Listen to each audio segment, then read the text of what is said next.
பூஜைக்கு கோழியினுடைய உதிரம், ஆட்டு ரத்தம், பன்றி ரத்தம், எருமையினுடைய ரத்தம், பூனையினுடைய ரத்தம் இதெல்லாம் அதிகமாக பயன்படுத்துவாங்க. இதை வச்சு செய்யும்போது அதனுடைய சக்தி அபரிவிதமாக இருக்கும். அந்த செய்வினை பிடியில இருந்து தப்பிக்கிறது ரொம்ப கஷ்டமாயிடும். அம்பாளுக்கு கீழே இருக்கக்கூடிய காட்டேரி, பரதேவதன் சொல்லக்கூடிய காட்டேரி, பேய், பிசாசு, குட்டி சாத்தான், ஜின், பூதம், ஏவல், வேதாளம் இந்த போல பல துர்தேவதைகளை வச்சும் வேலை செய்யலாம். பெரும்பாலும் துர்தேவதைகள் இல்லாமல் மாந்திரிகம் செய்ய முடியாது. ஏன் துர்தேவதைகள் தேவைப்படுவாங்கன்னு சொன்னீங்கன்னாக்கா, ஆடை ஆபரணத்தின் மீது ஆசை இல்லாமல் இறைநிலையை நோக்கி தவம் இருந்து இறைவனை அடையணும், இறைநிலைக்கு போகணும்னு சொல்லுவாங்க. அவங்க குறி சொல்ல மாட்டாங்க, அருள்வாக்கு சொல்ல மாட்டாங்க, பரிகாரங்கள் பண்ண மாட்டாங்க, பரிகாரம் சொல்ல மாட்டாங்க, வரம் கொடுக்க மாட்டாங்க, ஒருத்தரை சபிக்க மாட்டாங்க, வாழ்த்த மாட்டாங்க, எதுவும் செய்ய மாட்டாங்க. அவங்களுடைய வேலை பார்த்தீங்கன்னா அவங்க தியானம்.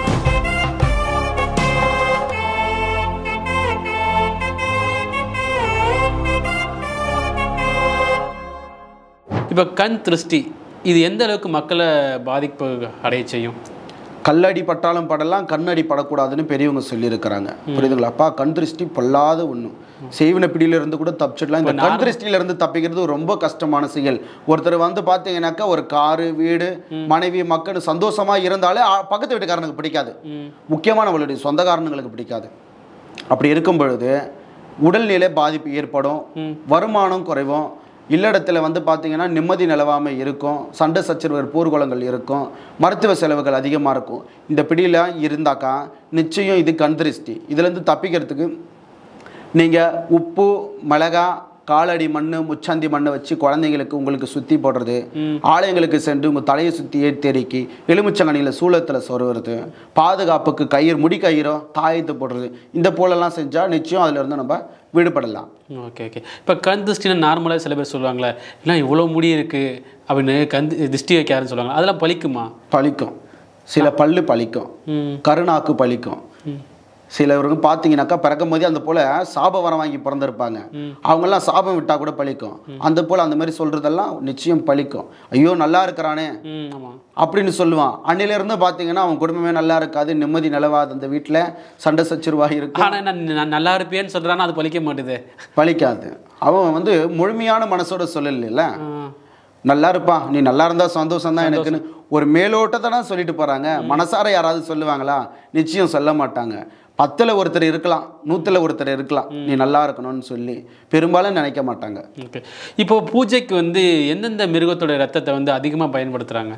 அதிகமாக பார்த்தீங்கன்னாக்கா பூஜைக்கு கோழியினுடைய உதிரம், ஆட்டு ரத்தம், பன்றி ரத்தம், எருமையினுடைய ரத்தம், பூனையினுடைய ரத்தம் இதெல்லாம் அதிகமாக பயன்படுத்துவாங்க. இதை வச்சு செய்யும்போது அதனுடைய சக்தி அபரிவிதமாக இருக்கும். அந்த செய்வினை பிடியிலிருந்து தப்பிக்கிறது ரொம்ப கஷ்டமாயிடும். இப்போ பன்றியினுடைய கொழுப்பை உருக்கி அதுக்குண்டான மந்திரங்களை பண்ணி, பூஜைகளை பண்ணி, மூல மந்திரங்களை ஜபிச்சு, ஒரு தொழில் செய்யக்கூடிய இடத்துலையோ அல்லது ஒரு வீட்டிலையோ நம்ம போயிட்டு அந்த நெய்யாகப்பட்டதை, நெய்யின்னு சொன்னாக்கா அந்த பன்றியினுடைய கொழுப்பை ஊற்றிட்டோன்னாக்கா அன்னிலிருந்து அங்கே விருத்திக்கே வராது. எரும மாட்டினுடைய பால், பன்றியினுடைய பால் இதில் பூஜை பண்ணி ஒரு வீட்டில் நம்ம தொழில் செய்யக்கூடிய இடத்துல ஊற்றிட்டோன்னாக்கா அங்கே விமோச்சனம் பெறத்துக்கு அவங்க ரொம்ப கஷ்டம். வெள்ளி வருமானம் இருக்காது, நிம்மதி நிலவாது, நோய்வாய்ப்படுவாங்க. இந்த போல் நிறைய பிடிகளில் தப்பிக்க முடியாமல் ஒரு பிடியில் போய் அவங்க மாட்டிக்குவாங்க. புரியுதுங்களாப்பா? பூனை ரத்தம்னு சொல்கிறது பில்லி, செய்வன பில்லின்றாங்கல்ல, பில்லினாக்கா பூனை, அது ஹிந்தியில் சொல்லக்கூடிய வார்த்தை. அந்த பில்லியுடைய ரத்தத்தை கொடுத்து வேலை செய்யும் பொழுது அதனுடைய சக்தி அதீத சக்தியாக இருக்கும். முதல்ல அவங்களுடைய பொருளாதாரத்தை முடக்கிடும். ரெண்டாவது அவங்க வீட்டில் நிம்மதி இருக்காது, சண்டை சச்சரவுகள் அதிகமாகி அவங்க பிரச்சனைக்கு ஆளாகி மீள முடியாத துயரத்துக்கு ஆளாயிடுவாங்க. அதே போல் செய்வினைகளை செஞ்சு இந்த போல் உதிரங்களை பலி கொடுத்து கடலில் கரைச்சி விட்டுட்டாலும் தப்பிக்க ரொம்ப கஷ்டம். செய்வினைகளை செஞ்சு பதுமைகளில் செய்வாங்க, மரப்பாச்சியில் செய்வாங்க, பொம்மைகளில் செஞ்சு பாம்பு புத்துக்குள்ளே போட்டுட்டாங்கனாலும் அதிலிருந்து தப்பிக்கிறது ரொம்ப கஷ்டமான செயல். அதுக்கு வழி பார்த்தீங்கன்னா முறையாக மாந்திரிகம் பயின்றவங்க கிட்ட போயிட்டு அதுக்குண்டான பரிகாரங்களை பண்ணால் தான் தப்பிக்க முடியும். அறகுறையாக அறவேக்காடாக இருக்கக்கூடிய மாந்திரிகள் கிட்ட போய் செஞ்சால் அது விமோச்சனம் கிடையாது, உங்களுடைய பணம் தான் வீண் விரயமாகும். இப்போது மாந்திரிகம் செய்பவர்கள் வந்து எந்தெந்த கடவுளை வந்து அதிகமாக கும்பிடுவாங்க?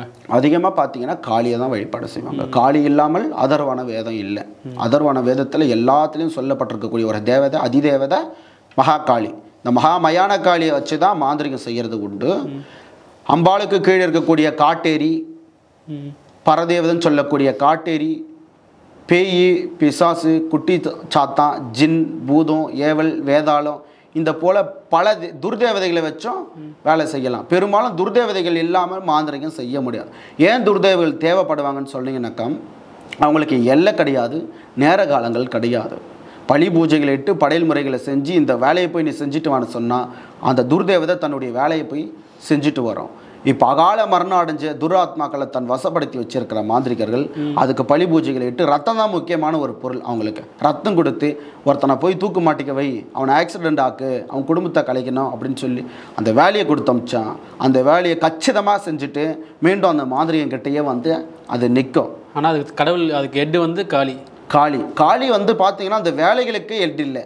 மாந்திரிக அதர்வன வேதத்துக்கு உரிய ஒரு தெய்வம்.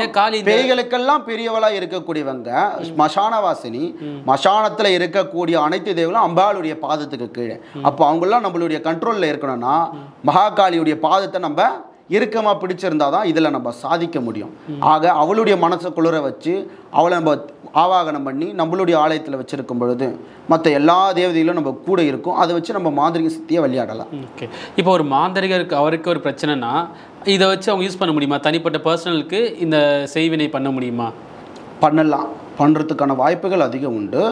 ஆன்மீக மாந்திரிக விதிகளில் பார்த்தீங்கன்னாக்கா சுயநலத்துக்காக மாந்திரிகத்தை பயன்படுத்தக்கூடாதுன்னு தான் அதனுடைய விதிமுறைகளே உண்டு. நம்மளுடைய சுயநலத்துக்காக எதுவுமே செய்யக்கூடாது. நம்ம பணம் சம்பாதிக்கணும், நகை நட்டு பூட்டணும், வீடு வாசல் சம்பாதிக்கணும், தன்னுடைய குடும்பத்தை நல்ல முறையில் வச்சுக்கணும். என்ன ஒருத்தன் அடிச்சுட்டான் அப்படின்னு சொல்லும்போது அம்பாள் கிட்ட தான் முறையிடணும். நம்ம வணங்கக்கூடிய காளி நீ பார்த்துக்கமான்னு சொல்லி தான் முறையிடணுமே தவிர அவனுக்கு செய்யக்கூடாது. ஏன் செய்யக்கூடாதுனாக்கா இந்த அதர்வன வேதத்தில் சொல்லப்பட்டிருக்கு சுயநலத்துக்காக மாந்திரிகத்தை பயன்படுத்தக்கூடாதுன்னு சொல்லி. பயன்படுத்தக்கூடாது, ஆனால் நிறைய பேர் பயன்படுத்துகிறாங்க. அது பலிக்குமா? பயன்படுத்தினா பலிக்கும். நேரங்கள் பொறுத்து, எதிராளிகளுடைய நேரங்கள் பொறுத்து. அவனுடைய பஞ்சபட்சி உறக்கம் தூங்கும் பொழுது மாந்திரிகனுடைய பஞ்சபட்சி முழிச்சுன்னு இருக்கும் பொழுது நிச்சயம் இவங்க செய்யக்கூடிய செய்வனியாகப்பட்டு தான் அவங்கள போய் தாக்கும். நல்ல நேரமாக இருந்தால் அந்த மாந்திரிகனை திருப்பி தாக்கும். Okay okay. இப்போ மாந்திரிகர் அவர்களுக்கும் ஜோதிடர்களுக்கும் என்ன வேறுபாடு? ஜோதிடர்கள் பார்த்தீங்கன்னாக்கா கிரக பலன்களை அமைப்பை வச்சு நம்மளுக்கு இருக்கக்கூடிய நேரங்களை வச்சு அவங்க சொல்லுவாங்க. உங்களுக்கு இந்த திசை நடக்குது, இந்த கிரக பலன்கள் மாறி இருக்குது, இப்போ உங்களுக்கு தொழில் நடக்காது, இப்போ உங்களுக்கு திருமணம் நடக்காது. ஜோசியம் வித்தியாசமானதா? ஜோசியம் தனியா இல்லை ஜோதிடம் சேர்ந்ததா? ஜோதிடம் என்பது தனி. இப்போ கிளி ஜோசியம் பார்க்குறாங்கன்னா அவங்க தனி. அவங்க பார்த்தீங்கன்னா சீட்டு கட்டுங்களை வச்சு அது பண்ணுவாங்க. கிளி ஜோசியம், எலி ஜோசியம் இதெல்லாம் ஒரு சாப்டர். இது ஜோதிடர்களுக்கும் இவங்களுக்கும் சம்பந்தம். அவங்க வந்து பார்த்தீங்கன்னாக்கா நவகிரகங்களை வச்சு 9 கோள்களை வச்சு தான் அவங்க கணிச்சு கட்டங்களை பார்த்து தான் சொல்லுவாங்க. அது உண்மை. இதில் ஏமாத்து வேலைகள் நிறைய உண்டு. கிளி ஜோசியத்தில் அவன் கையில் இருக்கக்கூடிய நெல்லை போட்ட உடனே கரெக்டாக அந்த சீட்டு எடுக்கும். அதை போட்டுக்கிட்டே இருந்தாங்கன்னா எடுக்காது, நிறுத்தின உடனே எடுக்கும். இதில் ட்ரிக்ஸ் எல்லாம் உண்டு. இது ஏமாத்து வேலை. ஜோதிடர்கள் ஏமாற்ற மாட்டாங்க, பொய் சொல்ல மாட்டாங்க. அவனுடைய கணிப்பை அப்படியே கணிச்சு இருக்கிறத சொல்லுவாங்க. அவங்களுக்கும் மாந்திரிகளுக்கும் என்ன வித்தியாசம்னாக்கா நாங்கள் செய்கிறது போல் வசியம், மோகனம், ஸ்தம்பனம், வித்வேஷனம், ஆக்ரோஷனம், உச்சாடனம், மாறணும் சொல்லக்கூடிய அஷ்டகர்மத்தை அவங்க செய்ய மாட்டாங்க. ஒரு நல்லதும் செய்ய மாட்டாங்க, கெட்டதும் செய்ய மாட்டாங்க. மாந்திரிகத்துக்குள்ளேயே அவங்க வரமாட்டாங்க. அவங்களுடைய நல்லது செய்கிறது எப்படின்னா கிரகப்பலன்களை குறித்து இப்போ இந்த தொழில் பண்ணுங்க, இப்போ இதை செய்யாதீங்க அப்படின்னு மட்டும்தான் சொல்லுவாங்க. இந்த கோவிலுக்கு போங்க, இந்த விளக்கு போடுங்க, இந்த பரிகாரம் பண்ணு சொல்லுவாங்க. அவங்களுக்கும் இந்த அதர்வன வேதத்துக்கும் சம்பந்தம் கிடையாது. மாந்திரிகளுக்கு உண்டான வேலைகளை அவங்க செய்ய மாட்டாங்க. அப்போ அகோரிகள் பார்த்தீங்கன்னா தபோ வலிமையால இறைநிலையை நோக்கி போறவங்க. இறைவனை மட்டுமே காண வேணும், நம்மளுக்கு எந்த ஒரு இகம்பர சுகமும் தேவையில்லை.